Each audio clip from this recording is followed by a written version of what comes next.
आपने इस लोकमंथन में जो भूमिका निभाई उसके लिए बहुत बहुत धन्यवाद। अब मैं पूज्य आचार्य मिथिलेश नंदिनी शरण जी से निवेदन करूंगा। भारत के लोक का आधार आध्यात्मिक रहा है। आचार्य जी अयोध्या जी से आते हैं, श्रीमद हनुमान निवास पर अपना दार्शनिक गुरु का दिया हुआ वचन आगे बढ़ाने का काम है और मुझे लगता है लोक को आगे बढ़ाने के लिए इससे अच्छा मार्गदर्शन नहीं हो सकता। तो पूज्य आचार्य मिथिलेश नंदिनी शरण जी से निवेदन है कि हमको आशीर्वचन।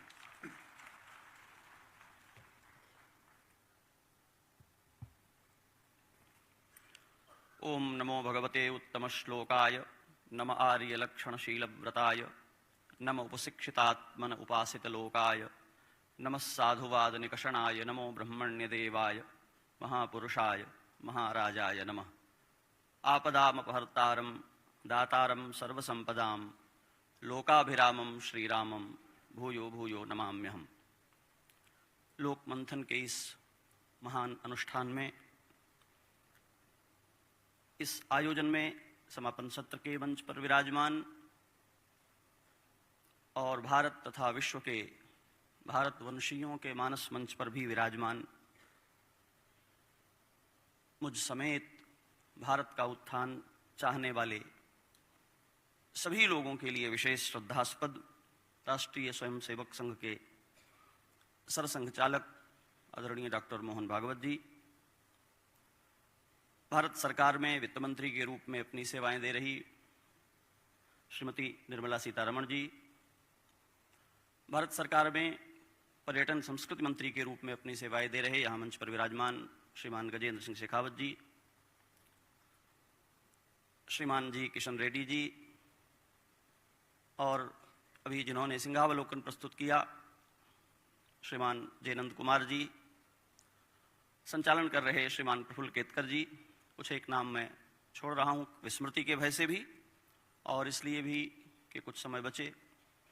सम्मुख विराजमान भिन्न भिन्न आयामों के विधाओं के विशेषज्ञ मनीषी, जिनका अलग अलग रूपों में यहाँ भी उल्लेख किया गया, प्रतिभागी के रूप में, वक्ता श्रोता के रूप में, किसी भाव से अपनी राष्ट्र की समुन्नति, उसके व्यक्तित्व, उसके चरित्र को समझने और उसके प्रति अपनी भूमिका को स्पष्ट करने के लिए यहाँ भाग्यनगर में उपस्थित आप सभी सौभाग्यशाली देवियों और सज्जनों, बीते दिवस के जो सत्र हुए हैं उनमें इतनी सारी आपने सुनी समझी हैं और ये सभा ऐसे मनीषियों की, विद्वानों की है, तो मेरे लिए कोई व्याख्यान का अवकाश आज नहीं है और इसमें भी लिखा हुआ है आशीर्वचन। तो मैं कुछ एक बातें और एक बात जो भी यहाँ से कही गई जो बहुत महत्वपूर्ण है, अयोध्या के बिना लोक मंगल की भावना कम से कम भारत के लिए स्पष्ट नहीं हो सकती और यही कारण है कि भगवान श्री राम का जो विरुद्ध है, उनकी जो कीर्ति है, उनमें सबसे अधिक रेखांकित किए गए शब्दों में एक शब्द है लोकाभिराम, लोकाभिरामम रणरंगधीरम राजीव नेत्रम इत्यादि। तो मैं कुछ सूत्र रूप में थोड़ी सी बातें कहूंगा और अतिकाल का संकोच मुझे भी है, अगर लगे कि देर हो रही है तो आप संकेत कर देंगे, ये अनुरोध है। लोक क्या है?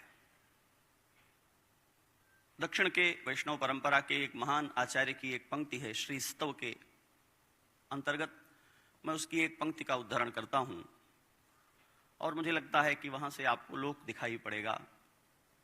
वे कर रहे हैं वंदना श्री की और उसकी वंदना करते हुए कहते हैं, लोके वनस्पति बृहस्पति तारतम्यम यस्या कटाक्ष परिणाम उदाहरन्ति सा भारती भगवती तु यदि यदासी ताम देवदेव महिषीम श्रियमाश्रयामः।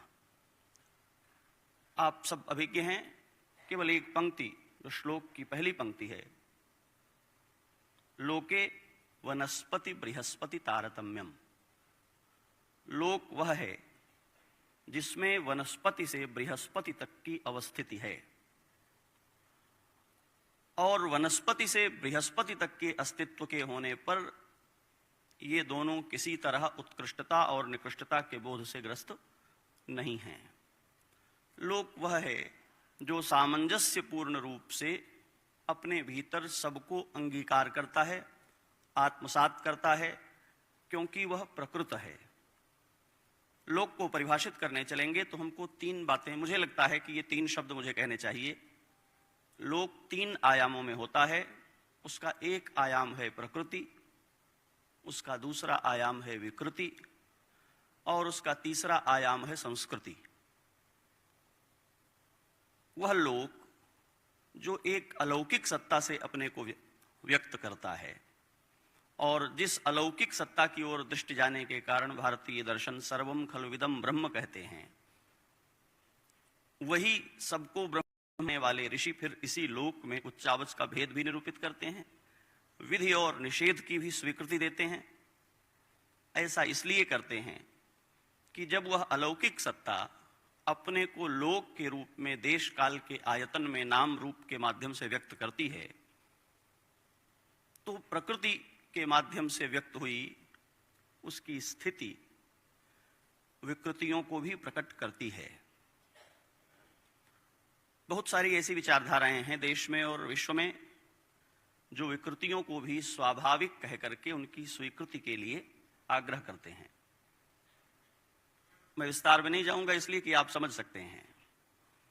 प्रकृति जो निर्माण करती है उसकी जीवन यात्रा में देश और काल के संघात में प्रकृति के कई सारे चिन्ह, कई सारे उपलक्षण विकृतियों की तरह सामने आते हैं और उन विकृतियों को फिर से प्रकृत रूप में जीने के लिए उपयोग्य बना देने की जो पद्धति है उसका नाम संस्कृति है। मैंने पहले भी कई बार ये दोहराया है, भारत संस्कृति मूलक देश है। दुर्भाग्य से विश्व के आग्रह से हम सभ्यतावादी होने जा रहे हैं। भारत सभ्यता मूलक देश नहीं है। सभ्यता बहिरंग और कृत्रिम गुण है, संस्कृति अंतरंग और मौलिक गुण है। और उस संस्कृति को जब हम पहचानने चलते हैं तो हमें यह दिखाई पड़ता है कि संस्कृति धर्म मूलक है। आप प्रश्न कर सकते हैं कि ऐसा क्यों? ऐसा कहने का एक आधार तो मेरे पास ये है कि श्री राम लोकाभिराम भी हैं और धर्म विग्रह भी हैं। तो मैं इस न्याय से कह सकता हूं, पर मैं थोड़ा इसे सरल कर लूं तो इस तरह कहता हूं कि जो कुछ भी प्रकृत है और विकृति से ग्रस्त हुआ है उसको फिर से संस्कृति के द्वारा ठीक करने के जो आधारभूत सिद्धांत हैं वो धर्म है। धर्म है अस्तित्व को उसकी मौलिकता में सतत बनाए रखने की अवधारणा। धर्म है प्रत्येक को उसके स्वरूप में स्थिर करने की प्रतिज्ञा। हमने आचार के भेदों के कारण आचार पर देश काल से होने वाले आरोपों को धर्म के नाम पर घोषित कर दिया है और भारत समेत विश्व भर में ये चर्चाएं हो रही हैं, धर्म के द्वारा द्वंद्व है, धर्म के द्वारा संघर्ष है। ऐसा है नहीं। पूरे विश्व में, मैं इस बात को केवल मनुष्यों के संदर्भ में नहीं कह रहा हूं, जड़ चेतन मात्र के संदर्भ में कह रहा हूं, तब तक इस ब्रह्मांड का एक भी कण किसी के लिए अनिष्टकर नहीं हो सकता जब तक वह अपने धर्म में स्थिर है। विकृतियां करती ही यही हैं कि वे किसी को भी उसके धर्म से च्युत करके उसमें धर्माभास इत्यादि प्रकट कर देती हैं। संस्कृति उनको फिर से प्रतिष्ठित करती है। लोक का तात्पर्य सबको आत्मसात करना, प्रकृति के मार्ग से, विकृति के मार्ग से नहीं, और इतना विज्ञान रखना कि क्या प्रकृति है और क्या विकृति है ये कौन निश्चित करेगा। इसलिए कहा वेदो खिलो धर्म मूलम, प्रकृति क्या है और विकृति क्या है इसका विज्ञान भारत में वेदों से आता है। वेदों को समझने की जो जटिलता है उसके लिए स्मृति, इतिहास और पुराण, आप उससे अवगत हैं। एक और शब्द यहां प्रयोग हो रहा है, मंथन। आप लोक मंथन कर रहे हैं। भारत देश मंथन से अच्छी तरह परिचित है और पहले कई मंथन किए हैं। एक मंथन बहुत चर्चित है जिसका एक बड़ा आपके सामने उपस्थित हो रहा है महाकुंभ के रूप में। समुद्र मंथन से आप परिचित हैं, पर वो एक बार की घटना है, कल्प कल्प में होती है। एक और मंथन है जो बहुत क्षीण होकर भी अभी तक जीवन में लोक में विद्यमान है, वेदों का दिया हुआ, वो है अरणि मंथन। समुद्र मंथन से रत्न प्रकट हुए, आप परिचित हैं। अरणि मंथन से अग्नि प्रकट हुई, आप परिचित हैं। लोक मंथन हो तो क्या प्रकट होगा? पहले तो ये समझना चाहिए कि मंथन करेंगे तो क्या आएगा परिणाम। शास्त्रकार कहते हैं मंथन का अभिप्राय होता है मृदवीकरण। किसी जड़ हुए, किसी कठोर हुए पदार्थ को मृदु कर देना, चूर्ण बना करके तरल बना देना, सरल बना देना मंथन का अभिप्राय है। पीढ़ियों से प्राप्त परंपराएं, पीढ़ियों से प्राप्त अभ्यास कई बार जड़ बन जाते हैं, घनीभूत हो जाते हैं। वैसे ही जब इसे शरीर में संचरित होता हुआ तरल रक्त जब कहीं एक जगह इकट्ठा हो जाता है तो भयानक व्याधि के रूप में उसको पहचाना जाता है। ऐसे ही हमारे देश में परंपराओं की कुछ क्लटिंग हो गई है और अब वो एक विकृति की तरह स्थापित है, पर पुरानी है कि हम उसको उसके पक्ष में खड़े होकर के उसकी पैरवी करते हैं, संस्तुति करते हैं। मंथन करने से वो जो जमी हुई परंपराएं हैं, वो जो घनीभूत हुए आग्रह हैं, वे तरल हो जाते हैं, मृदु हो जाते हैं और परस्पर लोगों के जो संवाद हैं उनके परस्पर भाव को सुलभ बना देते हैं। एक उदाहरण आप देखें, एक जमा हुआ दही और एक मथा हुआ दही। आपको देखने में लगता है कि जमा हुआ दही घनीभूत है, पर उसमें एक रहस्य है कि दही के एक हिस्से का कण दूसरे हिस्से से मिल नहीं सकता, जो जहां है उसको वहीं रहना पड़ेगा। और मथा हुआ दही अपनी दिव्यता मक्खन के रूप में आपको सौंप देता है और उसका प्रत्येक कण एक दूसरे से। तो जब आप आयुर्वेद में जाएंगे तो आपको दिखाई पड़ेगा कि दही को लेकर के जो विधि निषेध हैं तक्र को उसकी तुलना में कम है और ज्यादा उसको लाभ के लिए, व्यवहार के लिए उसका सौलभ्य भी और उसका गुण भी। तो जब हम लोक का मंथन करने चलते हैं तो दो बातें हमारे सम्मुख आती हैं। अभी कुछ प्रश्न आए, मैं सुन रहा था और बड़े महत्वपूर्ण प्रश्न थे। उनमें से एक प्रश्न मेरे ध्यान में अभी भी है कि जो हमारे लिए संघर्ष करने वाले लोग थे, जो हमारे लिए युद्ध करने वाले लोग थे, जो रक्षणशील लोग थे, धीरे धीरे उनको कैसे हमने अस्पृश्य मान लिया, कैसे मुख्यधारा से बाहर कर दिया। तो एक मैं निवेदन करना चाहता हूं, हमने मान लिया और कर दिया ऐसा नहीं है, तो पहले हमें इसी कुंठा से बाहर निकलना पड़ेगा।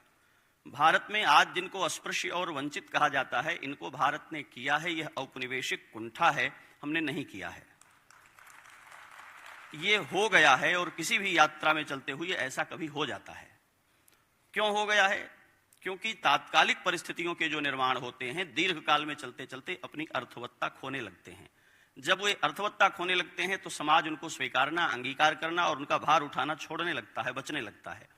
तब वे अपने मुख्य मार्ग से हट करके अपने जीने और अपने महत्व के लिए वे मार्ग चुन लेते हैं जो ठीक से विधि पूर्वक निर्धारित नहीं थे और कटते चले जाते हैं। ऐसा स्वाभाविक है।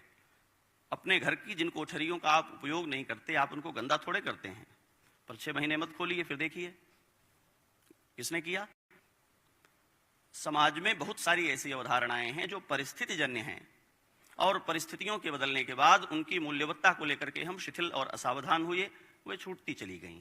अब हमारा कर्तव्य है कि हम इस बात को पहचानें कि एक परिस्थिति में जो उनकी मूल्यवत्ता निर्धारित हुई थी वो उनकी उस योग्यता मात्र में थी। मनुष्य होने के नाते वो हमारे उतने ही हैं जितने हम अपने हैं और उनको उसी तरह आत्मसात किया जाए। जब हम लोक को मथने चलेंगे तो समुद्र के मंथन की तरह हम बाकी रत्नों को छोड़ देते हैं। दो महत्वपूर्ण प्राप्तियां हैं, आप जानते हैं, एक तो अमृत है। कहा जाता है कि अमृत के लिए समुद्र मथा गया था। आचार्यों ने इसके कुछ और भी रहस्य उद्घाटित किए हैं कि नहीं, ये तो लेबल लगाया गया था, बात कुछ और थी। और एक विष है। ध्यान देने की बात यह है कि अमृत की आकांक्षी लोग समुद्र मथने गए तो उनकी इस बात की कोई योजना ही नहीं थी कि विष भी झेलना पड़ेगा। जो भी मंथन करने चला है और अमृत की लालसा से मंथन करने चला है, कम से कम समुद्र मंथन के बाद वाली पीढ़ी इस बात के लिए प्रस्तुत रहती है या रहना चाहिए कि पहले विष आता है। लोक को मथा जाएगा तो जो विष प्रकट होता है वो है भेद, जातियों का, भाषाओं का, वर्ग का, परंपराओं का, रूढ़ियों का। और जो अमृत प्रकट होता है वो है अभेद। लोक जड़ीभूत हो गया है और उस जड़ होने के कारण इसमें भेद इतने आरोपित हो गए हैं कि जो वास्तविक अभेद है उसकी उपेक्षा हो गई है। जब इसको मथ करके इसकी जड़ता को तोड़ दिया जाएगा तो इसका अभेद व्यक्त हो जाएगा। पहले के सत्र में एक बात कही गई दर्शन के संबंध में, उसी बात को संदर्भ में लेते हुए मैं अपनी बात पूरी करूंगा। और वो ये है, भेद और अभेद देखते हुए श्री राम राज्य में भेद केवल नाट्यशास्त्र में है, ऐसा कहा गोस्वामी तुलसीदास जी ने। ये अलंकार है, यथासंख्य अलंकार, दोषों को यथास्थान नियोजित करके उनको गुणों में परिभाषित कर देना। कांटा होना दोष है, लेकिन कहाँ है मैं विस्तार में नहीं जाऊंगा। धुआं होना दोष है, पर कहाँ वो दोष नहीं है। नाटक मंडली में काम करने वाला व्यक्ति नाट्य का रूप धारण करने पर जो भेद प्रकट करता है वो जानता है ये सब नाटक है, मैं असल में राजा नहीं हूं, अपने अभिनय का हिस्सा नहीं मिलेगा तो मेरा काम नहीं चलेगा। नाट्य मंडली में राजा कह दे अपने मंडल के संचालकों की मैं तुमको क्षमा करता हूं अपने हिस्से का पारिश्रमिक, ऐसा हो सकता है क्या? वो जानता है कि मैं बना तो राजा हूं, मैं राजा नहीं हूं। तो जब नाट्य शास्त्र में भेद निरूपित कर रहे हैं तो वहां एक संदेश निहित है। भेदों को जीते हुए, भेदों को बरतते हुए भी भेद यथार्थ नहीं है, अभेद ही यथार्थ है। इस बात को जानना, व्यवहार की योग्यता में समाज को चलाने के लिए जो चीजें बनी हैं उनके विज्ञान को पहचानना। और श्री राम की लोक दृष्टि के लिए मैं केवल एक संदर्भ रख करके बात पूरी करूंगा, और वो ये है कि लंका में जाकर के रावण से युद्ध करते हुए श्री राम ने अयोध्या की सेना नहीं बुलाई, देवताओं की सेना भी नहीं बुलाई। श्री राम के लिए जो लोग लड़े अयोध्या में, जिन्होंने बलिदान दिया, न तो अयोध्या की उन्हें नागरिकता मिलनी थी, न अयोध्या का उनका आधार कार्ड बनना था, न उनको राम राज्य की सुविधाओं का भोग करना था। क्यों मरे?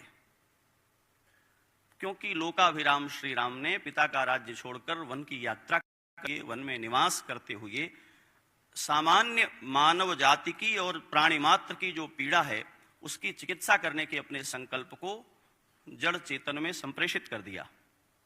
और उसका परिणाम यह हुआ कि सर्प उन्हें दंश नहीं करते, उपद्रव करने वाले वानर उनके लिए विचारशील, सलाह देने वाले, सुझाव देने वाले और उनके लिए बलिदान होने वाले। जिस दिन हमारा संवाद, जिस दिन हमारे संदेश और जिस दिन हमारी आत्मीयता इतनी प्रगाढ़ हो जाए कि हमारे सत्संकल्प में वे लोग बलिदान होने के लिए खड़े हो जाएं जो हमारे संघर्ष के लाभार्थी नहीं हैं, उस दिन हमें समझना चाहिए कि हमारा लोक मंथन सफल हो गया है। जब तक आपके साथ लाभार्थी खड़े हैं तब तक आप समझें कि आपका संदेश लोगों तक पहुंचा नहीं है। और पूजनीय सरसंघ चालक जी की एक पंक्ति मुझे स्मरण आ रही है आपके वक्तव्य की, कि कुछ लेने के लिए संघ में आ रहे हो तो मत आओ। ये भगवान श्री राम की प्रतिज्ञा है। महर्षि वेदव्यास ने कहा, स्मरताम हृदय विन्यस्य विद्धम दंडक कंटकैहि। अपने दंडक वन के कांटों से घायल लहूलुहान चरणों को अपने चाहने वालों के अंतःकरण में स्थापित करके भगवान श्री राम दिव्य धाम को लौट गए। एक संदेश है, यदि तुम अपने पांव लथपथ कर सकते हो तो मेरे अनुगामी हो, तो मेरे पीछे आओ। लोक मंथन का तात्पर्य है लोक की पीड़ाओं के लिए अपने को लेप बना करके अर्पित कर सकने के लिए प्रतिबद्ध होना। वो केवल विचार से नहीं होता, वो व्यवहार से और उसमें प्रवेश करने से होता है। आप धन्य हैं कि आप इन सभी आयामों में ये सब कर रहे हैं।